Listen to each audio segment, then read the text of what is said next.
Hello everyone, welcome back to OCD Recovery's YouTube channel. Today I have another special video where I'm actually going to go through one of the chapters and go over a couple different reasons on why OCD people stay stuck in It Lasts a Life, which is the 5th book on the reading list. So let me just give you a little bit of a breakdown. But before I go any further, if you could please subscribe to the channel down below. Lots of videos going out by, a lot of them by me, but other moderators as well. They've just been taking a break. But the one thing we've been doing is going through certain topics, seeing what people really want to know about, learning how to sit with discomfort, learning how to look at their irrational beliefs, why moving with thoughts is not the primary aspect of recovery for most chronic cases and so forth. So let's talk about who Paul David is. Paul David was a GAD sufferer for 10 years. Now, he did not have OCD. GAD is another type of anxiety disorder, generalized anxiety disorder. And the number one reason why GAD really sticks is because of the fear and the fear of the physical manifestations. Now, this whole entire book does not correlate the whole journey of OCD itself, because more than likely you'll need to look into the core fear a little bit more for most chronic sufferers than, say, Paul David had to do, more going with just letting it go with uncertainty. A lot of people actually can't just go with uncertainty with chronic OCD because OCD will just move the goalpost. It's a little bit different in its presentation by GAD, but I would say arbitrarily 80 to 90% of the recovery journey is very similar with sitting with discomfort. So, in the beginning of Paul David's journey, he had no idea what was going on. Just like I had no idea what was going on, just as some of you might have any idea what's going on. Now, I'm going to read you the footnote from chapter 3 called The Breakthrough. We're going to talk about that. And then what I'm going to do is I'm going to go into chapter 4, which is called Understanding Anxiety, because having a solid understanding of the anxiety disorder you have, whether it's GAD, whether it's PTSD, post-traumatic stress disorder, whether it's obsessive compulsive disorder and things in that manner, those three are the main ones we usually talk about. Obviously, this is an OCD channel, but there is overlap in the three. Having a good understanding is actually vital, so you understand backdoor spikes, so it doesn't cause you to go into the rumination, down the rabbit hole, question every single thought. The number one thing I see people do in the Facebook post it or group or Instagram is they question every single thought they have. That is majorly compulsive and doesn't need to happen. Now, the footnote for the end of chapter 3, and this is in the beginning of the book, it's on page 17. It says, before I go on, I would like to explain why all these so-called cures did not work. I tried treatments such as acupuncture, homeopathy, hypnosis, and many more. The reason they did not work is because I was trying to rid myself of how I felt instantly.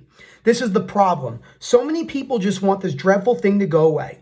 They go from one treatment to the other and sometimes spending a small fortune doing the exact opposite of what they should be doing, which is allowing themselves to feel the way they do. This is not this isn't the whole journey of OCD recovery, but it's extremely important for the physical manifestations of anxiety, some other fears such as hyper-awareness or somatic OCD, and just actually the full journey itself. As I tell people, looking at the core fear is important, and then going to the behavioral changes, whether it's exposures or moving with uncertainty, because as I always say, you can work on your core beliefs all you want, but if you're still avoiding stuff or not doing the exposures, it's not really going to get you anywhere and you're going to spin your wheels. Just like a lot of people who work on exposures with chronic OCD, they don't work at the core fear and their brain just keeps bringing up, as we say, anxiety it's like a hot knife cutting through butter.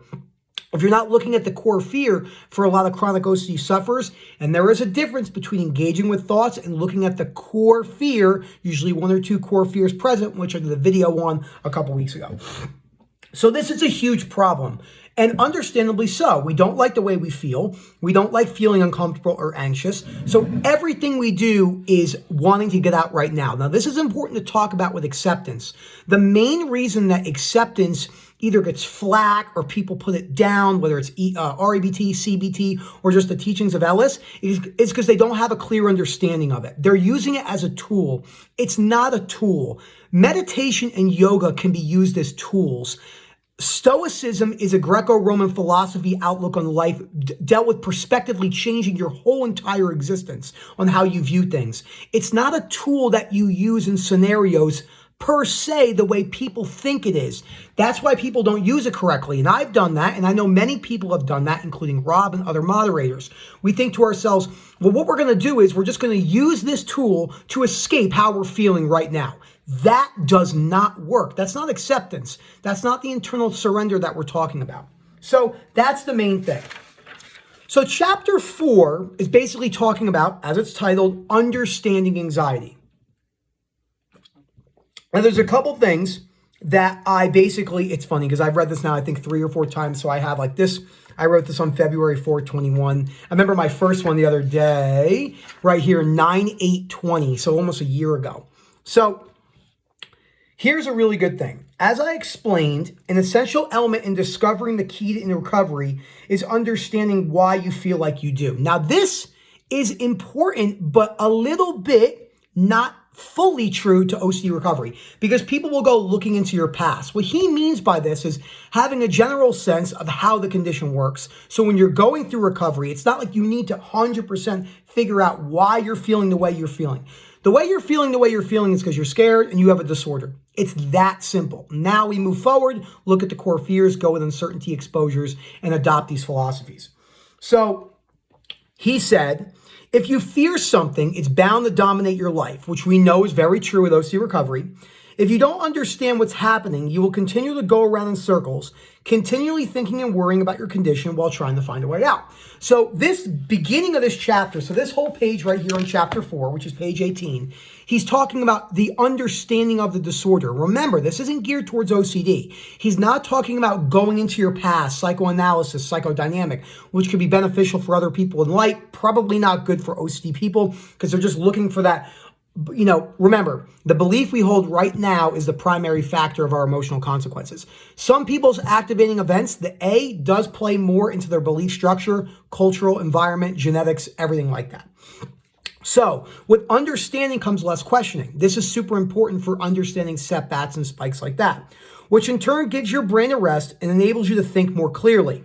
With knowledge also comes less worry over how you are feeling, giving your nervous system the break it repairs. Now, this is important to talk about, but it needs to be geared a little bit more towards OCD.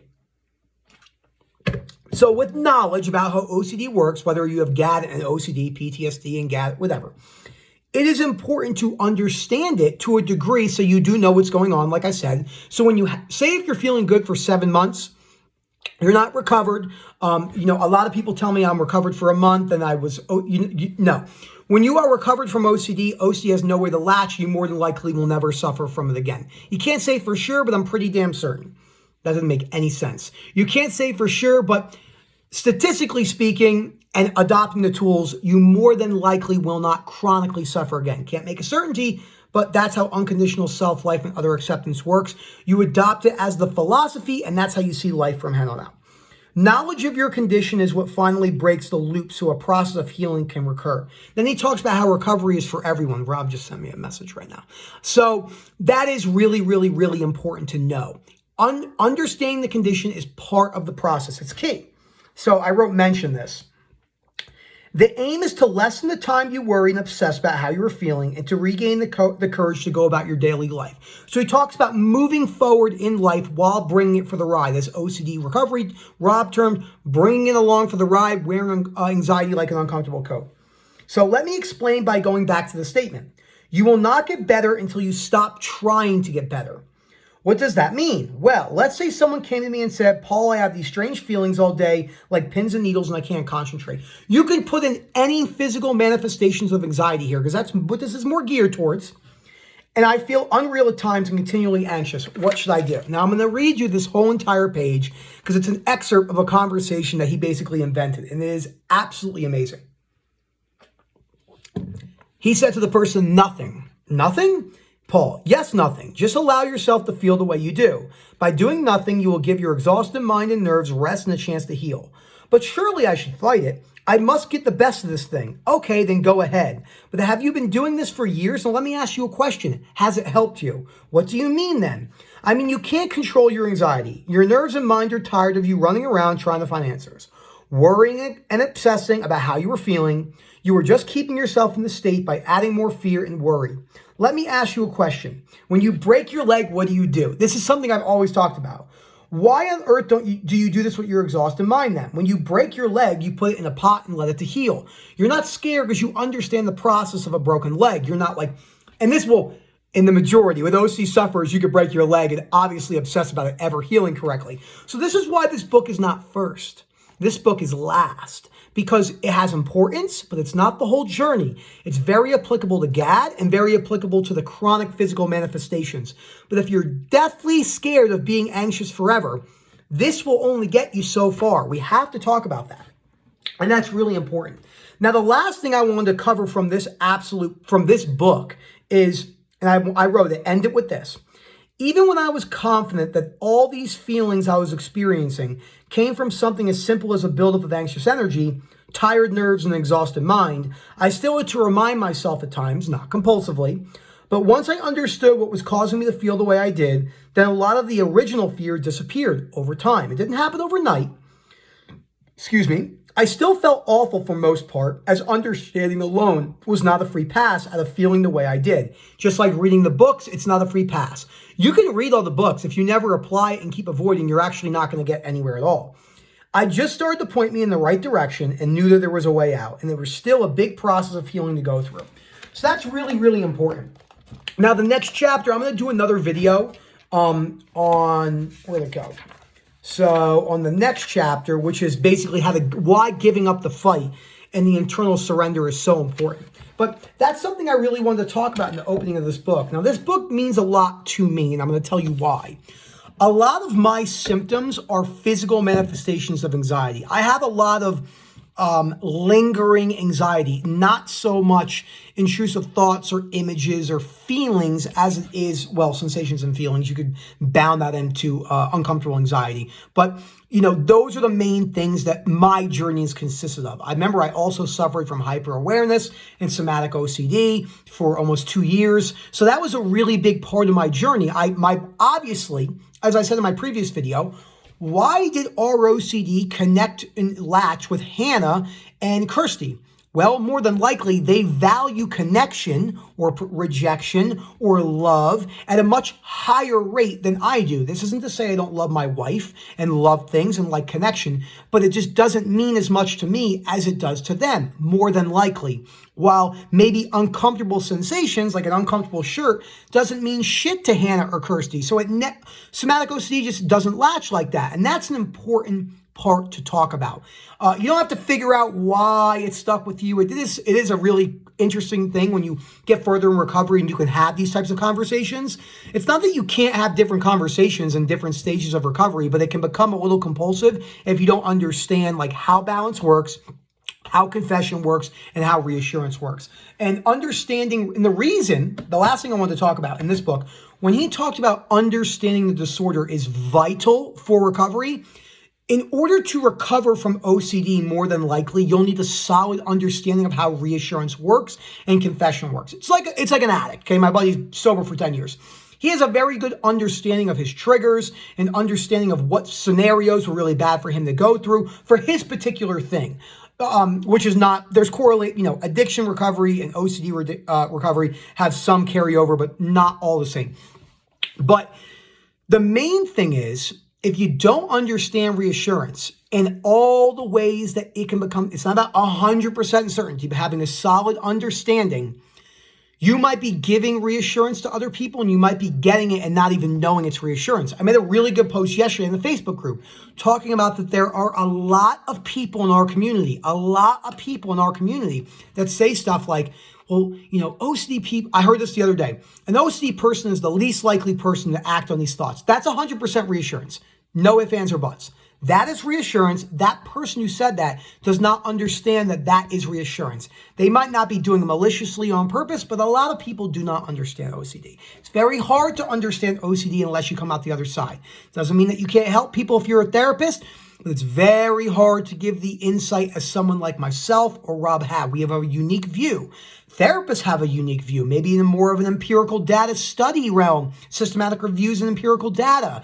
But it's a combination of both and figuring out, does this work for me? Did that person not work for this person? But having a good understanding. And as he ended it, remember, just knowing, as Albert Ellis says, insight is usually not enough.